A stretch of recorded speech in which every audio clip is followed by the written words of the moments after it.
ठीक है, अगर इस डिटर्मिनेंट का वैल्यू जीरो नहीं है तो सिस्टम ऑफ इन कभी भी कंसिस्टेंट नहीं हो सकता है। बट अगर इस डिटर्मिनेंट का वैल्यू जीरो है तब वो क्या हो जाएगा, सिस्टम कंसिस्टेंट हो भी सकता है, नहीं भी हो सकता। एक बार फिर से, अगर लैम्डा का वैल्यू 9/13 के इक्वल नहीं है तो ये डिटर्मिनेंट का वैल्यू जीरो नहीं होगा। अब इस डिटर्मिनेंट का वैल्यू जीरो नहीं होगा तो सिस्टम कंसिस्टेंट नहीं होगा। अब अगर इस डिटर्मिनेंट का वैल्यू जीरो है तो फिर यहाँ पे दो पॉसिबिलिटी हो सकती है। अभी मैंने पीछे बताया कि सिस्टम कंसिस्टेंट हो भी सकता है, नहीं भी हो सकता है। तो हम लोग क्या करेंगे, लैम्डा का वैल्यू 9/13 डाल के चेक करेंगे कि इन तीनों इक्वेशंस में क्या चल रहा है। क्या चल रहा है इसका मतलब कि ऐसा तो नहीं है कि कोई भी दो लाइंस पैरेलल आ गई या तीनों लाइंस नॉन पैरेलल आ गई, क्या हो रहा है वो चेक करेंगे। तो लैम्डा का वैल्यू हमने क्या किया कि पहले इक्वेशन में डाला लैम्डा इज इक्वल टू 9/13, तो फर्स्ट इक्वेशन ये मिल गया। इसका हमने स्लोप कैलकुलेट कर लिया -1/2, ठीक है, फर्स्ट लाइन का। फिर हमने सेकेंड इक्वेशन में तो लैम्डा है ही नहीं तो यहाँ से इसका स्लोप कर लिया कैलकुलेट 2। थर्ड इक्वेशन को हमने कैलकुलेट इसका स्लोप निकाला -1। तो हमें क्या मिला कि जो तीनों लाइंस है ना वो आपस में none of the lines are parallel to each other, hence for lambda is equal to 9/13 the system of equation 1, 2 and 3 are consistent। इसका क्या मतलब है कि तीनों लाइंस जो है ना आपस में पैरेलल नहीं मिली। मान लो कि लैम्डा का वैल्यू हमने यहाँ पे 9/13 डाला होता ना और कोई भी दो लाइंस पैरेलल हो जाती या तीनों लाइंस आपस में पैरेलल हो जाती तो फिर सिस्टम ऑफ इक्वेशन क्या हो जाता, इनकंसिस्टेंट हो जाता। बट यहाँ पे हमने लैम्डा का वैल्यू 9/13 डाला तो फर्स्ट इक्वेशन हमें क्या मिला, 9x + 18y + 39 is equal to 0। ये फर्स्ट इक्वेशन मिल गया। इसका स्लोप हमने क्या कैलकुलेट कर लिया, -1/2।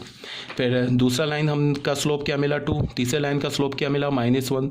तो तीनों लाइन्स का स्लोप डिफरेंट मिल गया। इसका मतलब है कि तीनों लाइन्स आपस में नॉन पैरेलल है। तो नॉन पैरेलल के लिए दो कंडीशन बता रखा मैंने, एक तो ये कंडीशन बताया मैंने, एक ये कंडीशन बताया है। तो ये कंडीशन नहीं होगा, ये कंडीशन होगा। ये क्यों नहीं होगा, बिकॉज हमने जो लैम्डा का वैल्यू है ना वो डेल्टा को ज़ीरो करके निकाला है।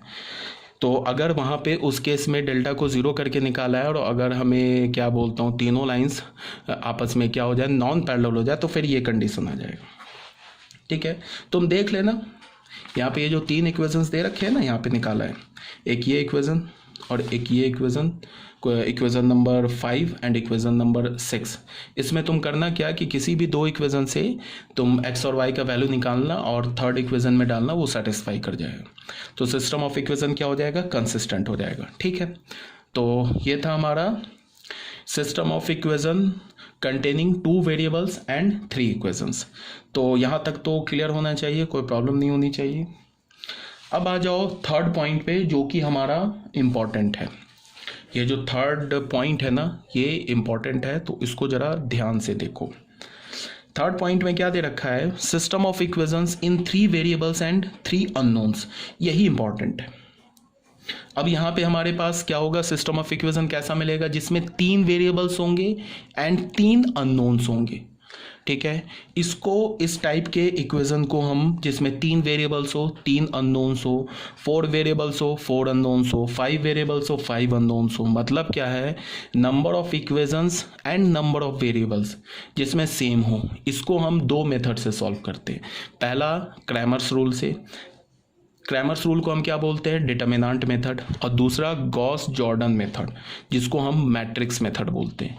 तो ये दोनों रूल कब हम लोग अप्लाई करते हैं, जिसमें number of variables and number of equation same हो, उसमें जाके ये दो हम रूल्स अप्लाई करते हैं। ठीक है, तो तुम्हें जेई मेंस और जेई एडवांस के केस में तुम्हें सिर्फ 3/3 मतलब 3 अननोन एंड 3 इक्वेशंस यही मिलेंगे। 4 अननोन्स एंड 4 इक्वेशंस ऐसा जो तुम्हें सिस्टम ऑफ इक्वेशन है नहीं मिलेगा जेई मेंस और एडवांस तक।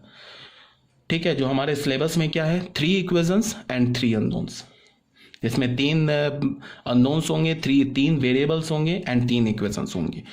तो अब बच्चों ना इसको थोड़ा ध्यान से सुनो, ये थोड़ा इन्वॉल्व है। इन्वॉल्व बोलने का मतलब ये थोड़ा इसे तुम्हें कंसेप्चुअली समझना होगा। ठीक है, कोई बहुत टफ भी नहीं है। तो हमने क्या बोला, consider the system of equation in 3 variables and 3 unknowns. तो इसके दो मेथड है, डिटर्मिनेंट मेथड जिसको हम क्रैमर्स रूल बोलते हैं, और दूसरा हमारा क्या है, गॉस जॉर्डन मेथड जिसको हम मैट्रिक्स मेथड बोलते हैं। ठीक है, तो स्टार्ट करते हैं क्रैमर्स रूल से। क्रैमर्स रूल इंपॉर्टेंट है, बोलने की ज़रूरत ही नहीं है, कई बार बोल दिया जेई मेंस जेई एडवांस में। Cramer's rule and Gauss Jordan method तुमको क्वेश्चन में गिवन नहीं होगा, देखो बता रहा हूँ, जेई मेंस और जेई एडवांस में क्वेश्चन कैसे आएंगे, वो ऐसे नहीं होगा कि solve this equation by Cramer's rule या solve this equation by Gauss Jordan method, ऐसा कोई क्वेश्चन नहीं होगा। तुम्हें क्या होगा कि 3 इक्वेशंस दे देंगे 3 अननोन्स में, अब उसमें कंसिस्टेंसी इनकंसिस्टेंसी पूछेंगे, बोलेंगे लैम्डा का वैल्यू ये होगा तो बताओ सिस्टम कंसिस्टेंट है या इनकंसिस्टेंट है, इनफाइनाइट में नहीं सॉल्यूशन है, या 3 इक्वेशंस 3 वेरिएबल्स दे देंगे, तुमको उसमें कोई लैम्डा वैम्डा डाल देगा और बाद में क्या बोलेगा कि find whether this system different lambda के डिफरेंट वैल्यूज़ पे तुम्हें सिस्टम ऑफ इक्वेशन के कंसिस्टेंसी और इनकंसिस्टेंसी पर डिस्कस करना होगा। अब चाहे तुम क्रैमर्स रूल यूज़ कर लो, चाहे तुम गॉस जॉर्डन मेथड यूज़ कर लो, वो नहीं देखने जा रहा है कि तुम कौन सा रूल यूज़ कर रहे हो, बस उसको वहाँ पे आंसर चाहिए। ठीक है, लैम्डा कुछ डाल देगा, उसका बोलेगा कि लैम्डा का वैल्यू ये होगा तो बताओ सिस्टम में क्या होगा, इन्फिनाइटली मैनी सॉल्यूशन हो रहा है, नो सॉल्यूशन हो रहा है, या क्या बोलता हूँ यूनिक सॉल्यूशन हो रहा है, कंसिस्टेंट है इनकंसिस्टेंट है, ऐसे ही करके कुछ पैरामीटर्स डाल के क्वेश्चंस गिवन होंगे, तुम देख सकते हो प्रीवियस ईयर में। तो हम लोग स्टार्ट करते हैं क्रैमर्स रूल। क्रैमर्स रूल में मैंने क्या बोला कि number of equations and number of variables क्या होंगे, सेम होंगे। और फिर ये भी मैंने बोला कि जेई मेंस एडवांस में 3 वेरिएबल्स एंड 3 अननोन्स होंगे। ऐसे अगर 4 वेरिएबल्स एंड 4 अननोन्स हैं तो उसका भी जो मेथड है बिल्कुल एग्जैक्टली सेम है। जैसे अभी हम लोग 3 वेरिएबल्स 3 अननोन के लिए कर रहे हैं, एक्स वाई का वैल्यू और जेड का वैल्यू निकालेंगे यूनिक सॉल्यूशन के केस में, वो सेम ही है, बट वो आएगा नहीं, 3 वेरिएबल्स एंड 3 अननोन्स ही है। तो इसमें आप देख लो, ये important for JEE mains and JEE advance. इसमें मैंने क्या बोला, consider the system of equation of 3 variables and 3 equations. यहाँ पे बच्चों क्या है कि यहाँ पे देखो, ये पहला इक्वेशन है, ये दूसरा इक्वेशन है, ये तीसरा इक्वेशन है। इसमें 3 वेरिएबल्स है एक्स वाई जेड में एंड 3 वेरिएबल्स हैं एंड 3 इक्वेशंस हैं। इसमें मैंने क्या किया कि एक मैंने डेल्टा मैट्रिक्स लिया, सॉरी डिटर्मिनेंट लिया, इसको हम क्या बोलते हैं, कोफिशिएंट डिटर्मिनेंट। इसमें हम क्या करते हैं, जो एक्स वाई जेड का जो कोफिशिएंट है ना, उससे बनने वाला एक डिटर्मिनेंट हमने कैलकुलेट कर लिया, इसको हमने क्या बोला, डेल्टा। फिर हमने दूसरा डिटर्मिनेंट कैलकुलेट किया, डेल्टा 1। इसमें हमने क्या किया, जो डेल्टा डिटर्मिनेंट है ना, डेल्टा डिटर्मिनेंट, इसका जो पहला कॉलम है A1 A2 A3, इसको हमने D1 D2 D3 से रिप्लेस कर दिया। ठीक है, फिर क्या किया कि जो डेल्टा 2 डिटर्मिनेंट है, इसमें जो दूसरा कॉलम है B1 B2 B3, इसको भी हमने डेल्टा 2 में D1 D2 D3 से रिप्लेस कर दिया। डेल्टा 3 कैसे हमने फाइंड किया, जो डेल्टा डिटर्मिनेंट है ना, इसका जो थर्ड कॉलम है, इसको हमने D1 D2 D3 से रिप्लेस कर दिया। ठीक है, डेल्टा कैसे निकला, डेल्टा क्या हमारा एक्स वाई जेड जो वेरिएबल है उसके कोफिशिएंट से बनने वाला डिटर्मिनेंट। डेल्टा 1 कैसे निकाला हमने, डेल्टा में जो फर्स्ट कॉलम है उसको हमने तीनों कांस्टेंट D1 D2 D3 से रिप्लेस कर दिया, तो हमें डेल्टा 1 मिल गया। अब डेल्टा के सेकंड कॉलम को अगर हमने D1 D2 D3 से रिप्लेस कर दिया तो हमें डेल्टा 2 मिल गया। डेल्टा 3 में हमने क्या किया, डेल्टा के थर्ड कॉलम को अगर हमने D1 D2 D3 से रिप्लेस कर दिया तो हमें डेल्टा 3 मिल गया। ठीक है, यहाँ तक तो कोई प्रॉब्लम नहीं होगी। अब क्या है बच्चों की, जो मैं बोल रहा हूँ थोड़ा इसको ध्यान से सुनो, क्या बोला जा रहा है। हमने क्या किया कि यहाँ पे एक हमने CA1 ये यूज़ किया है, यहाँ पे CA2, यहाँ पे CA3। C किसे रिप्रेजेंट कर रहा है, ये कैपिटल C, ये रिप्रेजेंट कर रहा है को फैक्टर ऑफ एलिमेंट A1, ये कर रहा है को फैक्टर ऑफ एलिमेंट A2, और ये रिप्रेजेंट कर रहा है को फैक्टर ऑफ एलिमेंट A3। हमने क्या किया, अब हमने देखो क्या किया, हमने हमारे पास जो फर्स्ट इक्वेशन है ना, उसको ये जो पहला डेल्टा का ये जो पहला कॉलम है ना A1 A2 A3, इस पहले कॉलम के जो 3 एलिमेंट्स हैं इसके को फैक्टर से मल्टीप्लाई करके ऐड कर दिया। मतलब क्या है कि फर्स्ट इक्वेशन को हमने मल्टीप्लाई किया CA1 से, प्लस सेकंड इक्वेशन है इसको हमने मल्टीप्लाई किया CA2 से, प्लस ये जो थर्ड इक्वेशन है इसको हमने मल्टीप्लाई किया CA3 से। ठीक है, तो देख लो, थोड़ा सा मैं टिल्ट करता हूँ। फर्स्ट इक्वेशन को मल्टीप्लाई करेंगे तो क्या हमें मिलेगा, A1 into CA1 plus A2 into CA2 plus A3 into CA3, x common ले लिया। फिर क्या मिलेगा हमें, B1 इंटू CA1 प्लस क्या मिलेगा B2 into CA2 plus B3 into CA3Y plus Z में क्या होगा C1 into CA1 plus C2 into CA2 plus C3 into CA3Z is equal to क्या होगा D1 CA1 plus D2 CA2 plus D3 CA3। ठीक है, अब जरा तुम ध्यान दो, यहाँ देखो ये क्या लिखा हुआ है, ये वाला टर्म क्या लिखा है, इसको देखो A1 है ना बच्चों, यहाँ ध्यान दो। चलो इसको थोड़ा ऊपर कर दो। ये जो A1 है ना, A1 ये देखो अपने कोफैक्टर CA1 से मल्टीप्लाई हो रहा है, ठीक है ना। और ये जो A2 है ना, ये A2 ये भी अपने कोफैक्टर CA2 से मल्टीप्लाई हो रहा है, और यहाँ A3 भी क्या है, ये भी अपने कोफैक्टर से मल्टीप्लाई हो रहा है। तो इसका क्या मतलब है, मैंने क्या बोला कि इसका ये मतलब हुआ कि फर्स्ट कॉलम का जो हर एक एलिमेंट है वो अपने कोफैक्टर से मल्टीप्लाई होके ऐड हो रहा है। तो मैंने क्या बोला था कि अगर तुम किसी भी डिटर्मिनेंट के किसी भी रो या किसी भी कॉलम के एलिमेंट को अपने कोफैक्टर से मल्टीप्लाई करके ऐड करोगे तो हमें डिटर्मिनेंट का वैल्यू मिल जाएगा। तो ये क्या है, फर्स्ट कॉलम का एलिमेंट अपने कॉरस्पॉन्डिंग कोफैक्टर से मल्टीप्लाई हो रहा है, तो इसका वैल्यू क्या मिलेगा, डेल्टा मिल जाएगा।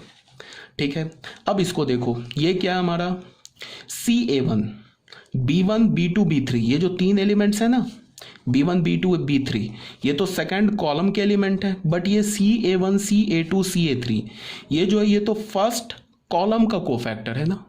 तो मैंने क्या बोला था कि अगर तुम कॉलम तो सेकंड उठा लो, बट तुम कोफैक्टर फर्स्ट, कॉलम सेकंड हमने ले लिया बट कोफैक्टर हमने किसका लिया, फर्स्ट कॉलम का। अगर तुम फर्स्ट कॉलम के एलिमेंट सेकंड कॉलम के एलिमेंट को फर्स्ट कॉलम के एलिमेंट्स के कोफैक्टर से मल्टीप्लाई करके ऐड करोगे तो उसका वैल्यू 0 मिलता है। ठीक है, तो यहाँ क्या है, एलिमेंट जो है वो तो सेकंड कॉलम का बट कोफैक्टर तो फर्स्ट कॉलम का है, तो इसका वैल्यू क्या मिल जाएगा हमें, 0। अब यहाँ पे आ जाओ, ये एलिमेंट तो थर्ड कॉलम का है बट कोफैक्टर किसका है, फर्स्ट कॉलम का है, तो इसका वैल्यू क्या मिल जाएगा, 0। अब ये आ जाओ, ये D1 इसको तुम जरा ध्यान से देखो। अच्छा, A1 इस एलिमेंट का जो कोफैक्टर है और ये जो D1 एलिमेंट का जो कोफैक्टर, ये दोनों सेम होगा। ठीक है, कैसे, A1 का कोफैक्टर कैसे निकालोगे, first column and first row को हटा दोगे, तो इससे बनने वाले डिटर्मिनेंट का वैल्यू क्या होगा, A1 का कोफैक्टर। तो D1 का भी कोफैक्टर कैसे होगा, फर्स्ट कॉलम और फर्स्ट रो को हटा दो तो सेम एलिमेंट सेम डिटर्मिनेंट मिलेगा। फिर A2 का कोफैक्टर कैसे निकालोगे, सेकेंड रो फर्स्ट कॉलम हटा दोगे तो ये चार एलिमेंट्स का डिटर्मिनेंट इनटू नेगेटिव साइन। तो D2 का भी कोफैक्टर देख लो, सेम मिलेगा, चार एलिमेंट का डिटर्मिनेंट इनटू नेगेटिव साइन। तो ये क्या मिल रहा है, ये CA1 जो है ना एक्चुअली क्या लिखा है, CD1 प्लस ये D2 लिखा है ना, ये CD2 लिखा है, प्लस ये D3 लिखा है ना, ये CD3 लिखा है। बिकॉज क्या है हमारे पास यहाँ पे क्या है, A1 का कोफैक्टर या D1 का कोफैक्टर ये इक्वल है, A2 का कोफैक्टर या D2 का कोफैक्टर ये इक्वल है, और A3 का कोफैक्टर या D3 का कोफैक्टर ये इक्वल है। तो हमें यहाँ से क्या मिल गया, फाइनल ये इक्वेशन हमने क्या दिया, डेल्टा इंटू एक्स प्लस ये 0 और यहाँ से ये क्या मिल गया, ये डेल्टा 1 मिल गया। क्यों, बिकॉज डेल्टा 1 के फर्स्ट कॉलम के हर एक एलिमेंट को हमने उसके क्रॉसपॉन्डिंग कोफैक्टर से मल्टीप्लाई करके ऐड किया है, तो हमें इसका वैल्यू क्या मिल गया, डेल्टा 1। सिमिलरली सेम लाइन पर अगर तुम फर्स्ट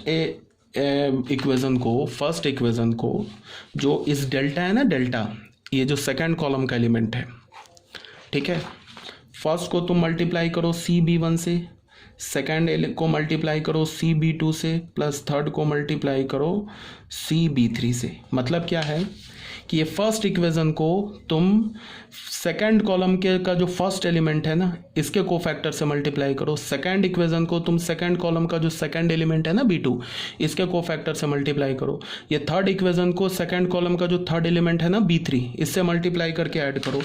सेम लॉजिक से हमें क्या मिल जाएगा, delta y is equal to delta 2। ठीक है, अगेन तुम अगर ऐसे करोगे, फर्स्ट इक्वेशन को C1 से, सेकंड इक्वेशन को तुम C2 से, प्लस थर्ड इक्वेशन को तुम C3 से मल्टीप्लाई करोगे। मतलब क्या है कि फर्स्ट इक्वेशन को थर्ड कॉलम का जो C1 एलिमेंट है ना इसके कोफैक्टर से मल्टीप्लाई करो, सेकंड इक्वेशन को सेकंड कॉलम के सेकंड एलिमेंट के कोफैक्टर से मल्टीप्लाई करो, थर्ड इक्वेशन को थर्ड कॉलम के थर्ड एलिमेंट से मल्टीप्लाई करो। क्या बोल रहा हूँ कि जो थर्ड कॉलम है ना, थर्ड कॉलम का जो पहला एलिमेंट है C1 इसका कोफैक्टर निकालो, उसको फर्स्ट इक्वेशन से मल्टीप्लाई कर दो। ये जो थर्ड कॉलम का जो सेकंड एलिमेंट है C2 इसका कोफैक्टर निकालो, उसको सेकंड इक्वेशन से मल्टीप्लाई कर दो। और ये थर्ड कॉलम का जो थर्ड एलिमेंट है C3 इसका कोफैक्टर निकालो, उसको थर्ड इक्वेशन से मल्टीप्लाई करके ऐड करो। तो तुम्हें क्या मिल जाएगा, delta Z is equal to delta 3।